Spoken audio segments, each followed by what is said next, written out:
Las hojas del calendario van cayendo ni más ni menos deprisa de lo que nos pueda parecer, un día tras otro, y así hemos acabado con 2025. Dos parpadeos y hemos pasado ya el primer cuarto del siglo XXI. Cerramos un año en el que volvemos a poner la portada en el verano. Comenzamos con los fuegos por aquello del resurgir de las cenizas y porque tristemente ya hemos batido varios récords en estas tierras a causa de estos siniestros. Este verano el incendio que comenzaba en Molezuelas de la Carballeda se extendió rápidamente por la zona de Benavente y los valles. Acababa pasando a la vecina León, afectando a las comarcas de la Valdería y la Bañeza. En pocos días arrasó más de 36.000 hectáreas, convirtiéndose en el más extenso registrado en España desde que existen estadísticas oficiales. Un fuego al que la sequedad del terreno, el viento y las altas temperaturas fueron los ingredientes que lo situarían en un marco incontrolable y de gran peligrosidad. Hasta 34 localidades tuvieron que ser evacuadas entre las dos provincias afectadas. A su paso, terreno calcinado, viviendas, naves y, lo que es más grave, provocando la muerte de dos jóvenes en León. Un incendio que se sumaba a los que se producían en El Bierzo y que hizo de Zamora el epicentro de la lucha contra los incendios, con un CECOPI que llegó a presidir el presidente de la Junta en la delegación territorial de Zamora. El presidente del Gobierno, Pedro Sánchez, visitaría días después Molezuelas de la Carballeda y otras localidades afectadas en León. A su paso, desolación y cenizas. Un desastre medioambiental que comenzó el 10 de agosto, un mes negro en la provincia de Zamora. Solo un día más tarde, el 11 de agosto, comenzaba otro fuego en Puercas de Aliste. De nuevo en la Sierra de la Culebra. El avance rápido y voraz de las llamas obligaron a evacuar de nuevo localidades como Puercas, Río Frío, Bercianos de Aliste, Sesnández, Sarracín, Ferreruela de Tábara, Los Sacio y Abejera. En este último con graves consecuencias, con 6 heridos graves, 4 de ellos acabaron en la unidad de quemados. Pocos días después se detendría a un hombre vecino de la zona como presunto autor del incendio por negligencia, ya que las investigaciones del Seprona ubicaron el origen de las llamas en una finca de su propiedad, donde unos vidrios abandonados podrían haber sido los causantes de las llamas por efecto lupa. Se calcinaron 4.000 hectáreas. El día 14, la amenaza de los incendios que llevaban días ardiendo en Portugal y en Orense entraban en nuestra provincia por Castromil.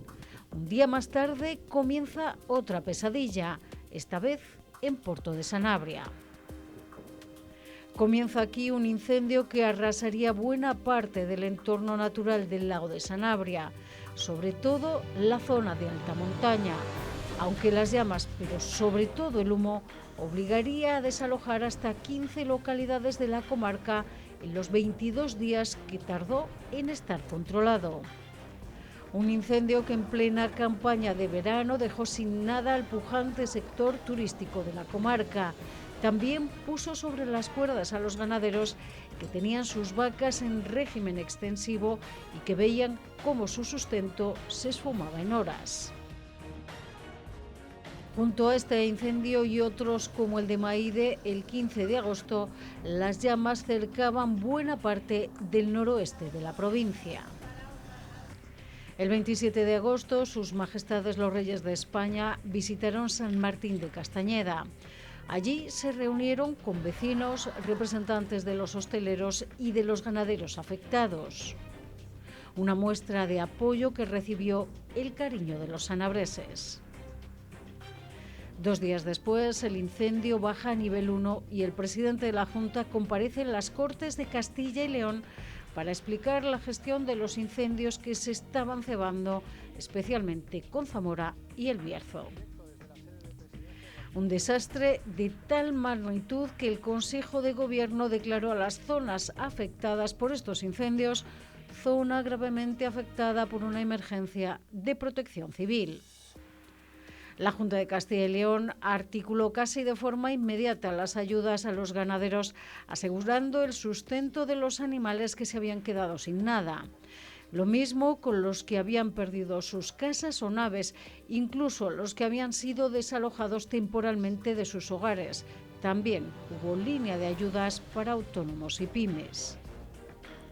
Unas ayudas que encontraron también complemento en las aportaciones que se hicieron desde la Diputación Provincial, que a mediados de septiembre anunciaría un plan de choque contra los incendios que supondría una inversión superior a los 8 millones de euros y que entre las medidas más destacadas estarían la creación de anillos de seguridad en los pueblos para evitar que las llamas entraran en los cascos urbanos, o la creación de un nuevo parque de bomberos en Sanabria, concretamente en Requejo, para dar una respuesta más rápida y eficaz a toda la zona de la Alta Sanabria. Sería un parque que se sumaría a los ya existentes en el consorcio provincial y también al futuro Parque de Toro, en este caso con los trabajos de demolición adjudicados en octubre y un plazo de ejecución de 2 meses para que ya a principios de 2026 sea la empresa Contratas y Obras Zapain la que se encargue de la construcción de este parque. Un servicio que seguirá bajo la gestión del Consorcio Provincial de Bomberos, ya que una falta de acuerdo con UGT a finales de noviembre hizo que fuera imposible su disolución y que pasaran a depender directamente estos parques de la Diputación Provincial. Pero no vamos a dejar el protagonismo que las llamas han tenido también este año en la capital. El 1 de agosto, en el transcurso de la ejecución de unas obras en la calzada en la calle Regimiento de Toledo, provocaron un reventón en una tubería de gas que explotó y fue el germen de un incendio que afectó no solo a edificios contiguos, también causó heridas a 2 personas, una de ellas con importantes quemaduras. El fuego también fue el desgraciado protagonista en un lamentable accidente de tráfico que el 3 de julio le costaría la vida a 2 personas en la A52. Eran el jugador internacional portugués y del Liverpool, Diogo Jota, y su hermano.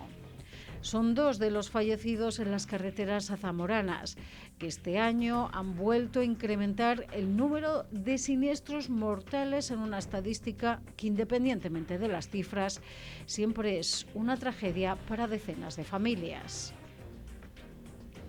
Una situación de desesperanza que sufren muchas personas, sobre todo en el medio rural, con la desaparición de sus seres queridos. En nuestra provincia se denuncia de media una desaparición involuntaria cada 16 días. Afortunadamente, la mayoría de casos se resuelven positivamente en pocas horas. En el ámbito judicial, el 9 de mayo, Esther González tomaba posesión como presidenta de la Audiencia Provincial de Zamora. Elegida por unanimidad por el Gobierno de Jueces en Madrid, es la primera mujer en ocupar este cargo en Zamora. Permanecerá como presidenta al menos hasta 2030. Una audiencia que ha acogido en este curso judicial algunos de los señalamientos destacados, como el juicio a principios de verano del que fuera profesor de fagot en el Conservatorio de Música de Zamora, acusado de agredir sexualmente a 4 niñas. Fue condenado a 12 años de cárcel por las agresiones sexuales cometidas a las 4 menores entre 2008 y 2010, cuando las víctimas tenían 9 y 10 años. También este otoño el Tribunal Supremo confirmaba la sentencia de la Audiencia Provincial de Zamora al empresario de Villaralbo como responsable de un delito continuado de abuso sexual a menor de 13 años. Una sentencia dictada a finales de noviembre de 2024 y en la que se condenaba a 40 años de cárcel y a una indemnización de 140.000 euros a las 6 menores por daños morales. A finales de octubre y con jurado popular se celebraba la audiencia el juicio sobre el conocido como crimen de Ultera. El veredicto del jurado los consideró culpables a la principal acusada y a su expareja de asesinar a un súbdito portugués en 2019 y arrojarlo cerca del lago de Sanabria. 15 días después, la magistrada de la Audiencia Provincial consideraría probado el asesinato en los mismos términos que se produjo el veredicto del jurado popular y lo sentenciaría a casi 40 años de cárcel, 22 para la principal acusada y 17 para su expareja, además de una indemnización de 120.000 euros a la hija del asesinado. Un año en el que también hemos vivido cosas y momentos impensables como el apagón del 28 de abril. Lo que parecía una incidencia en la red eléctrica de tu casa, del comercio en el que estabas o del edificio, pronto tuvo una dimensión que antes no habíamos conocido.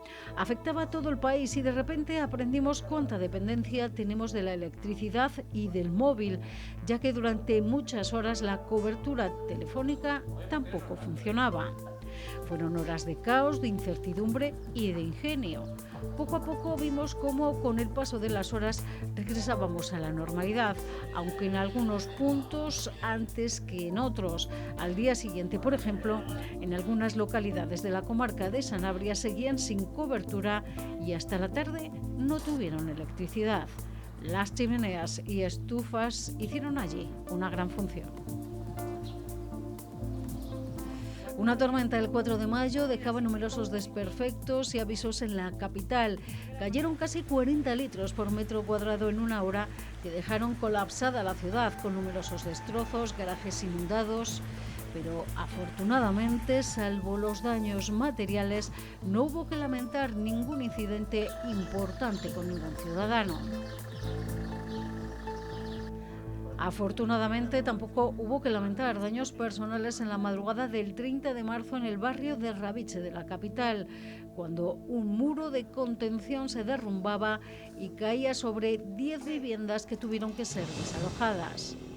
El ayuntamiento puso a su disposición alojamientos alternativos en hoteles mientras se valoraba el estado de las casas. La reparación del muro se dilató durante 2 meses. Tampoco imaginábamos que nos encontraríamos con un ciervo por Zamora capital en pleno noviembre. Hasta buscó plaza de aparcamiento en San Martín.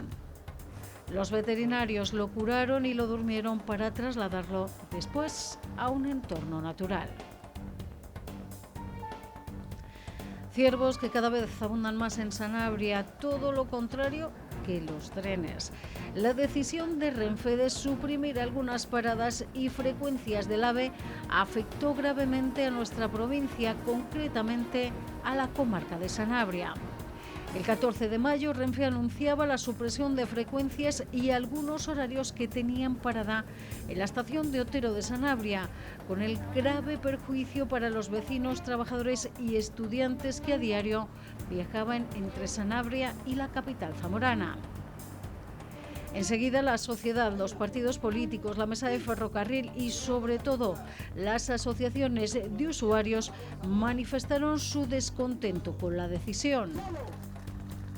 La COAG fue más allá y fue la primera en convocar una manifestación para mostrar el rechazo a esta decisión. Fue multitudinaria el 24 de mayo en la estación de Otero de Sanabria. Las reuniones con la dirección de Renfe se sucedieron desde el presidente de la Diputación al alcalde de Puebla de Sanabria o a los parlamentarios socialistas. Eso sí, no hubo marcha atrás en la decisión. De nuevo, llegados desde toda la provincia, miles de zamoranos expresaban su rechazo a la medida con una gran manifestación en las inmediaciones de la estación de tren de la capital. Unos actos de protesta que se han ido sucediendo, incluso en pleno encendido de luces en Vigo, que con estas medidas ha logrado que su viaje a Madrid dure 10 minutos menos. Lo cierto es que horarios y frecuencias no se han recuperado. Para paliar esta pérdida de servicios desde la Junta se puso un autobús que pudiera dar servicio a los trabajadores, estudiantes y vecinos que tuvieran que acercarse a la capital o ir a la comarca sanabresa a trabajar. Un año en el que se ha puesto en marcha el Buscil, transporte gratuito en autobús para los empadronados en Castilla y León. Las comunicaciones por carretera son especialmente intensas en las vías de alta capacidad y en los enlaces con Portugal. En otoño empezaban las obras que enlazan el puente de Quintanilla en la parte lusa con San Martín del Pedroso, apenas 1,5 kilómetros que sigue en ejecución. La alta densidad del tráfico pesado en la 122 y la siniestralidad de esa carretera han hecho que las reivindicaciones de los vecinos de la comarca de Aliste se intensifiquen. En Alcañices han reclamado que se avance en su variante y parece que así ha sido. A finales de octubre, el Ministerio de Transporte aprobaba provisionalmente y sometía a información pública el proyecto de esta variante con un presupuesto cercano a los 50 millones de euros para la ejecución de esos 6 kilómetros que ha levantado ciertos recelos, ya que solo contempla 2 carriles, es decir, una carretera convencional. Desde el Ministerio mantienen que se hace así para acelerar el sacar el tráfico de la localidad cuanto antes y que esa carretera sería la calzada derecha de la futura autovía A11. Más avances se han realizado en uno de los proyectos estrella de la provincia, como es el campamento militar de Monte la Reina. En enero, la ministra de Defensa, Margarita Robles, visitaba el recinto y adelantaba cómo iba a ser el proyecto. Días después se licitaba el enlace de la A11 con el futuro acuartelamiento. En julio era el presidente de la Junta, Alfonso Fernández Mañueco, el que presentaba el Plan Regional de Ámbito Territorial de Monte la Reina, proyecto urbanístico para establecer un acuartelamiento del Ejército de Tierra, un avance determinante para avanzar en la construcción de esta infraestructura de defensa que comprende 1.235 hectáreas de suelo dotacional público, donde se instalará un nuevo acuartelamiento, un campo de maniobras para el adiestramiento de las tropas y diversas instalaciones complementarias. Un plan aprobado en tiempo récord para poder avanzar en la urbanización. Ya en noviembre, el Consejo de Ministros aprobaba la primera fase de las obras del cuartel, dando luz verde a un nuevo contrato de 27 millones de euros con los que se acometerán los viales internos, el saneamiento, el suministro eléctrico, las telecomunicaciones y los depósitos de combustibles.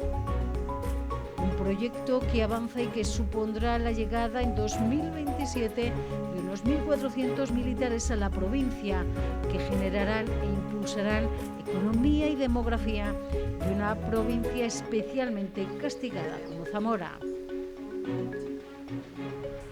Entre las obras ejecutadas por el Gobierno destacan las realizadas en la capital zamorana, que ha estado de obras en sus principales arterias de comunicación este 2025.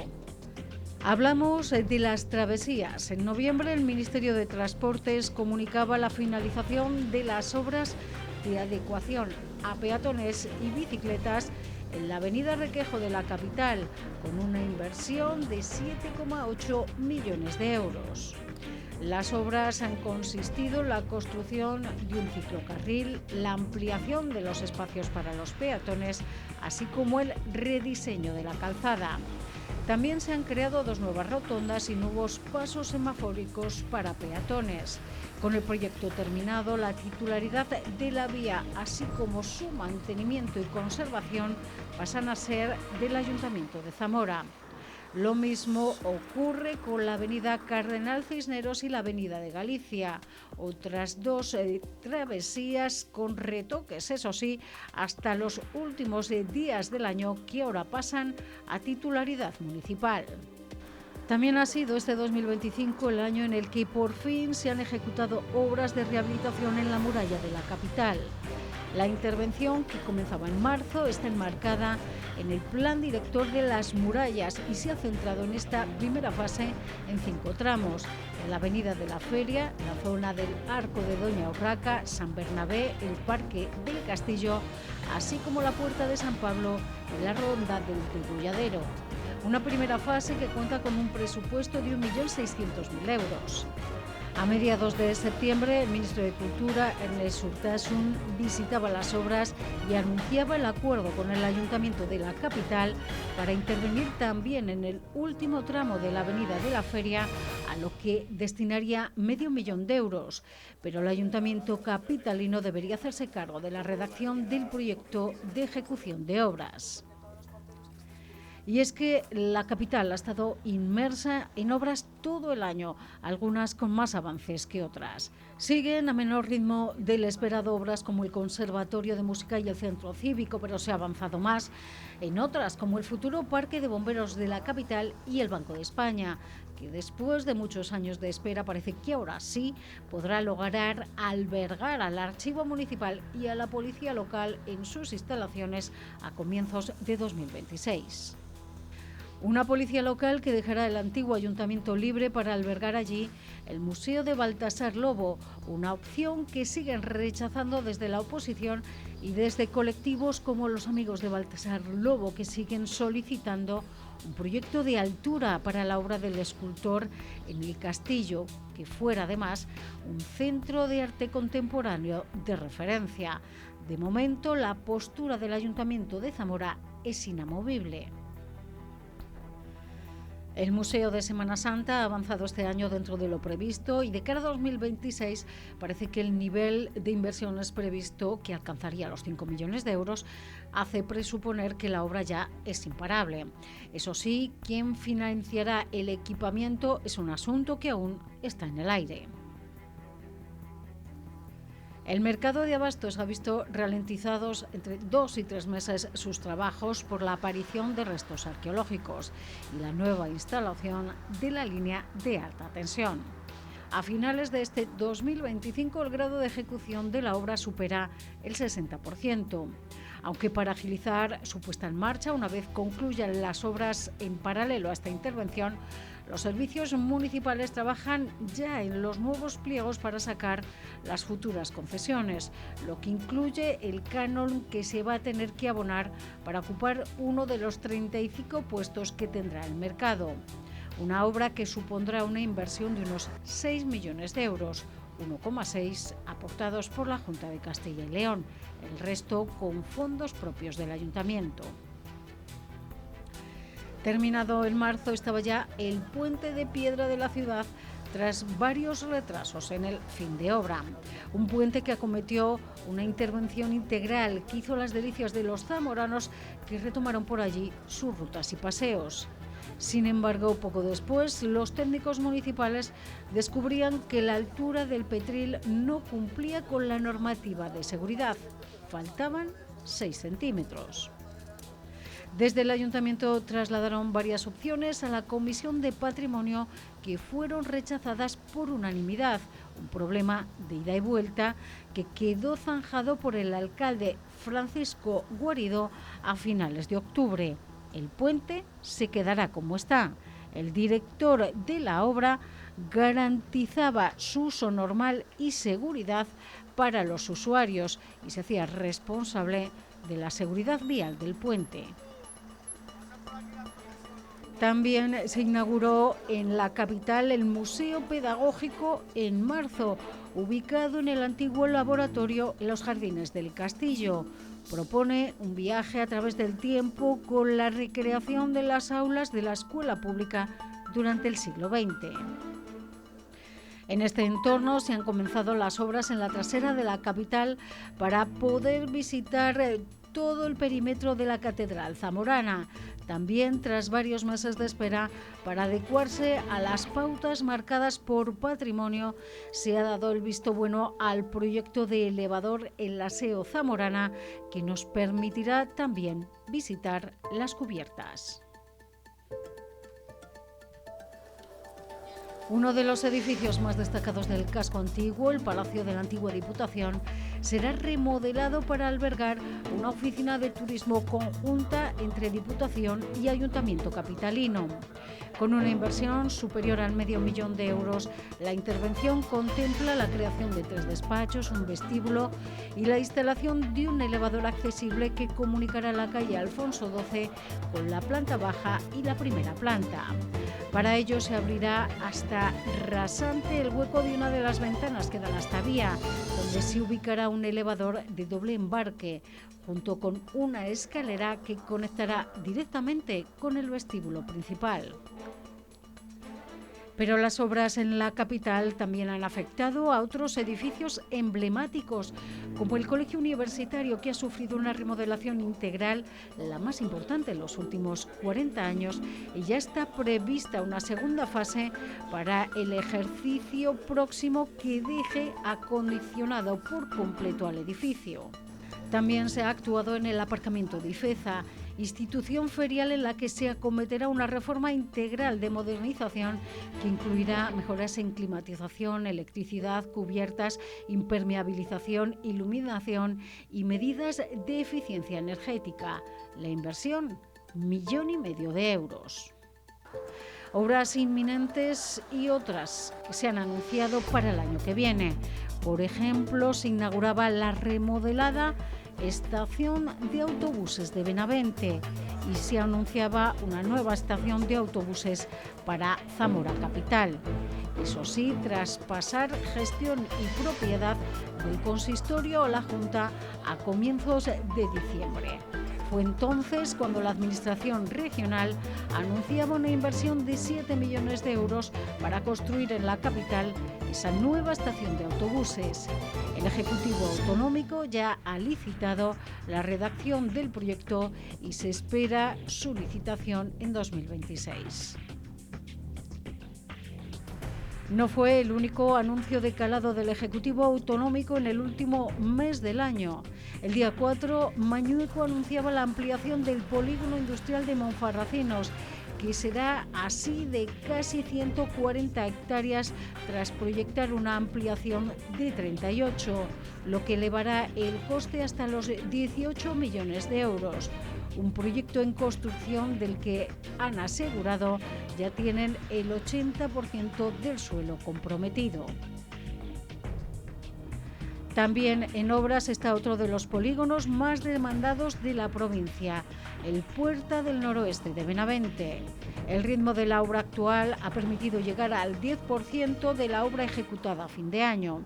Un proyecto llamado a cambiar la dinámica económica de Benavente y comarca, que cuenta con un plazo de ejecución de 14 meses y que supondrá una inversión de 7,5 millones de euros.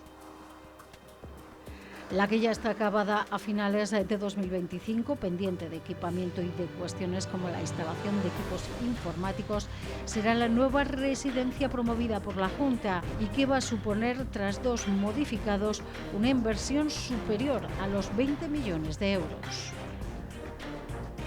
Ha sido este un año de planes especiales de desarrollo para el medio rural.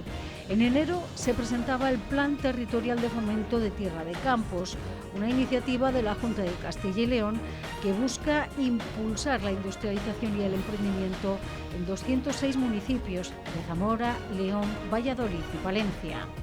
Dotado con 60 millones de euros, incluye apoyo al suelo industrial, la vivienda de alquiler y el desarrollo agroindustrial.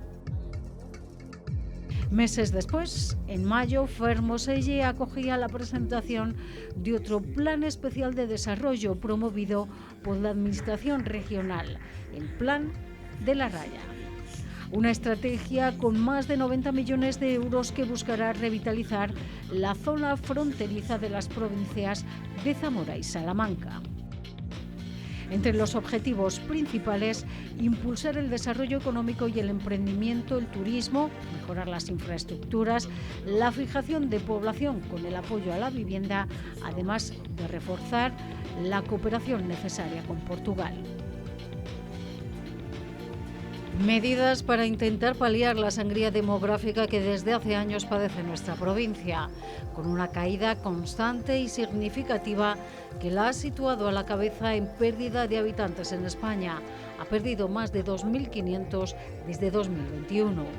Pérdida de población que se suma a una tasa de envejecimiento preocupante, con más del 32% de los zamoranos por encima de los 65 años.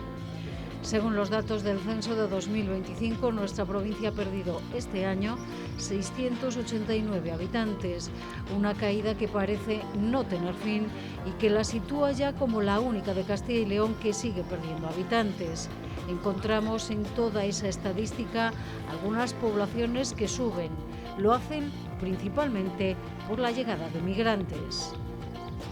Una de las medidas para frenar esa situación es el plan de vivienda que se ha puesto sobre la mesa por parte de la Diputación y la Junta, pero también con otras medidas como el plan contra la exclusión financiera que la institución provincial pondrá en marcha en verano de 2026 y que se presentaba en diciembre. Lo que pretende es garantizar el acceso a servicios bancarios en las 163 localidades de la provincia que no cuentan ni con oficina ni con cajero automático. El coste de este plan será de 1.400.000 euros durante 4 años. En medio de esa situación también aparecen algunos brotes verdes. Lo vimos al inicio de curso con la reapertura de colegios en localidades como Sonzoles o Cubillos. Pueblos en los que tiene una importancia determinante el sector agropecuario, motor económico y social del mundo rural. Un sector que ha vuelto a denunciar los daños de la fauna salvaje, el incumplimiento de la ley de cadena alimentaria y sobre todo han mostrado su rechazo frontal al nuevo escenario que se presenta con la PAC.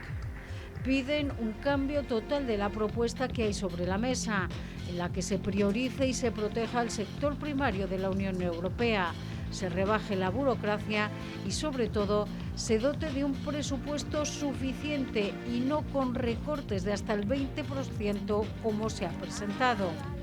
Bruselas ha sido el escenario el 18 de diciembre de las protestas de agricultores y ganaderos de toda la Unión Europea. Es solo uno de los problemas porque también han mostrado su rechazo por lesivo para sus explotaciones y engañoso para los consumidores a los acuerdos con Mercosur y Marruecos. Pero si esto fuera poco, la ganadería se ha visto afectada por toda una serie de amenazas que han puesto en jaque muchas explotaciones. En bovino, la aparición de la dermatosis nodular contagiosa, en ovino, la lengua azul y con mayor afectación, la gripe aviar, que provocó incluso el confinamiento total de las aves de corral a final de año. Un fin de 2025 en el que asistimos después de 3 décadas al regreso de la peste porcina africana a España, con la aparición de casos de jabalíes contagiados en Cataluña, pero las restricciones en explotaciones y transporte han hecho caer los precios del porcino, dejando en una situación delicada a todo el sector. 2026 será un año clave para agricultores y ganaderos. Un 2025 en el que en nuestra provincia se han presentado decenas de proyectos para construir plantas de biogás. El rechazo de gran parte de la población rural les ha llevado a la lucha en administraciones con la presentación de alegaciones y en la calle con la convocatoria de asambleas informativas y manifestaciones. También las plantas de hidrógeno verde han despertado algo más que reticencias. En el caso de la proyectada en el entorno de las lagunas de Villafáfila, el desmesurado gasto de agua subterránea desencadenó no solo el rechazo de los pueblos del entorno, también de la Diputación Provincial. No entendían por qué no se captaba el agua del embalse y sí se hacía de los recursos subterráneos que podían poner en peligro el humedal y el abastecimiento de la comarca en años secos. También será un año 2026 de elecciones autonómicas. Lo anunciaba el 16 de septiembre el secretario regional de los populares, Francisco Vázquez, en un acto en Palencia. Meses después se confirmaba la cita en la primavera de 2026. Unas elecciones que venían precedidas por una ruptura de acuerdo de gobierno con Vox y con cambios en la dirección de otras formaciones políticas como el Partido Socialista, que el 24 de febrero confirmaba un cambio en la dirección, con la salida de Luis Tudanca y la elección del alcalde de Soria, Carlos Martínez, como nuevo líder de los socialistas en Castilla y León. Un cambio que no fue del gusto de todos, algo que quedó patente en las Cortes el 27 de marzo. Un micrófono abierto dejó clara la postura de quien fuera mano derecha de Tudanca durante años, la zamorana Ana Sánchez. La primera intención fue la de sancionar a la procuradora por Zamora, pero finalmente el paso de los meses ha dado tranquilidad a una formación que, en el caso de Zamora, presentará a esas elecciones autonómicas una lista completamente renovada, encabezada por Iñaki Gómez. En la provincia de Zamora en 2025 hemos asistido también a mociones de censura como la de Gallegos del PAN o a la dimisión de alcaldes como el de Moraleja del Vino. También con cambios en la capital, ya que la elección de Sergio Fuentes, concejal en el Ayuntamiento de la capital y director general de IFEZA como gerente del PP de Zamora, tras la salida de José Manuel Miano, provocó una cascada de cambios. La llegada de Esperanza Saavedra al Ayuntamiento de Zamora y de Lorenzo Jiménez como nuevo director general de la institución ferial. Ha sido también este 2025 un año de elecciones en el seno de la Semana Santa de Zamora. El 7 de mayo el Consejo Rector convocaba las elecciones que se acabarían celebrando el 17 de junio. El equipo elegido fue Israel López como presidente, Josué Crespo como vicepresidente, Jesús Manuel Ferrero como tesorero y Teo Hernando como secretario. Precisamente Teo Hernando anunciaba en otoño la convocatoria de elecciones en la Cofradía de la Santa Veracruz. Los comicios celebrados el 20 de diciembre dejaron como presidente electo a Edgar Fernández. También anunciaba en diciembre no elecciones, pero sí una asamblea general extraordinaria para enero, la Cofradía de Jesús Nazareno. Entre las medidas más destacadas, la posibilidad de que las mujeres desfilaran en la madrugada de Viernes Santo y de que los hombres pudieran hacer lo propio el Sábado Santo. En noviembre conocimos al pregonero, eso sí, de 2026, el poeta Jesús Losada, mientras el barandales de honor será para el músico y compositor toresano David Rivas. Una Semana Santa zamorana que este 2025 se ha despedido de quien fuera presidente de la Cofradía de Jesús del Vía Crucis, archivero y pregonero de nuestra pasión, Pedro García Álvarez. Un 2025 en el que se han sucedido los actos y homenajes para quien cambió la Semana Santa de Zamora para siempre, el imaginero Ramón Álvarez.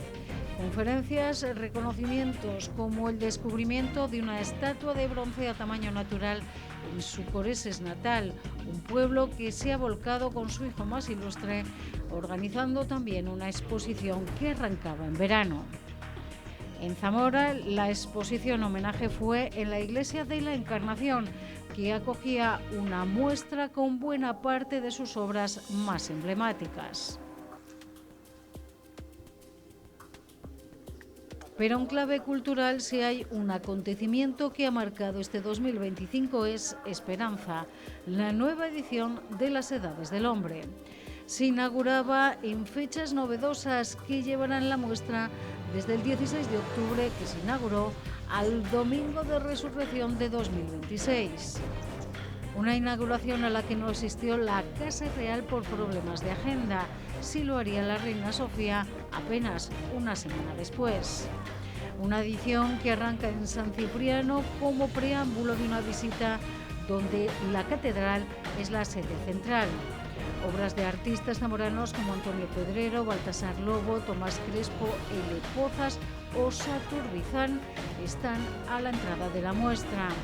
Pero esta exposición tiene otros muchos nombres propios, algunos de primer orden mundial, como Picasso, Goya, Velázquez, El Greco, Gregorio Fernández, Venancio Blanco, Juan de Juni o Berruguete. Muestra de altísima calidad que hace un recorrido por la esperanza de la mano de maestros del arte sacro, aunque en esta edición la realidad virtual también tiene un papel importante. Como complemento a la muestra, la Iglesia del Carmen de San Isidro acoge el Laboratorio Esperanza, con un enfoque pedagógico y destinado sobre todo a familias y niños. Una clave cultural en la que también ha habido este año nombres propios como el de Claudio Rodríguez y esa muestra organizada por el Seminario Permanente en la Biblioteca Pública de Zamora.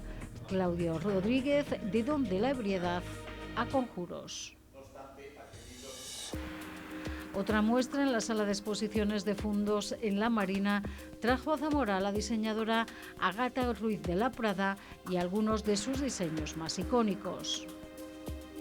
Cultura que también llega desde la música y con formatos más actuales, y es que Zamora se está convirtiendo en todo un referente del heavy metal con la organización del Zeta Live, una cita ya ineludible para los amantes de este género musical. Un mundo de la cultura que ha dicho adiós a uno de los grandes artistas que ha dado esta tierra, José Luis Alonso Poumonte, que fallecía el 4 de diciembre a los 93 años, dejando un legado que lo sitúa entre los grandes del arte contemporáneo y con obras que cambiaron para siempre la fisonomía de procesiones y hermandades, como la de Jesús en su tercera caída. Eso sí, recordar que a principios de año nos dejaba Miguel Ángel Mateos, quien fuera profesor, catedrático, historiador y sobre todo zamorano, cuya aportación e impulso fue clave en el Instituto de Estudios Zamoranos y en el germen de fundaciones como la Rey Afonso Enríquez.